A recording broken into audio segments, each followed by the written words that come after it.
خوتي كاين خبر شباب بالنسبه للجاليه الجزائريه المقيمه بالخارج. خبر فريمون مليح ويفرح بالنسبه للناس اللي مهتمين بالطوموبيلات. الدوله الجزائريه خوتي قررت باش تدخل قانون تاع موان 5 اقل من 5 سنوات. اللي بغى يدخل طوموبيل من الخارج خوتي ابارتير من هذا قانون الماليه تاع 2026. كانوا دايرين تاع موان 3 درك ردوها موان 5 خوتي. اللي بغى يدي دواني كأي واحد عنده لاكارت كونسولار وعنده إقامة في الخارج تفوق 3 سنوات خوتي. هذا هو الشرط. خاصك يكون عندك على الأقل 3 سنوات في الخارج ويكون عندك لاكارت كونسولار. تقد خويا تدخل طوموبيل لالجيري بأقل سعر يعني موان 5. وبالنسبة للناس اللي باغي يدخلوا ديفينيتيف كذلك بلاكارت كونسولار، بكري كانت خاصك تدخل طوموبيل دبليو باش تقد كيما نقولوا تبدل سيرتيفيكا دو ريزيدونس تاعك وتدخل البلاد ديفينيتيف.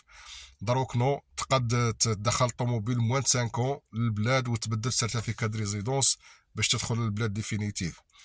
فوالا خوتي، وهذا خبر شباب بالنسبه للناس اللي باغي شويه يعاونوا رواحهم ويخدموا في الوطن. وكاين الناس بزاف خوتي اللي يخدموا في هذا الدومين، ربي يسهل عليهم ان شاء الله ويسهل على كل واحد.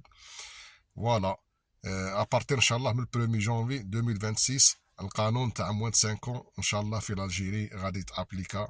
و سي با اوبليجي خوتي غير فرنسا، كاع البلدان تاع العالم، يعني في اي بلاد راك عايش في ليترونجي تقد تدخل منها الطوموبيل.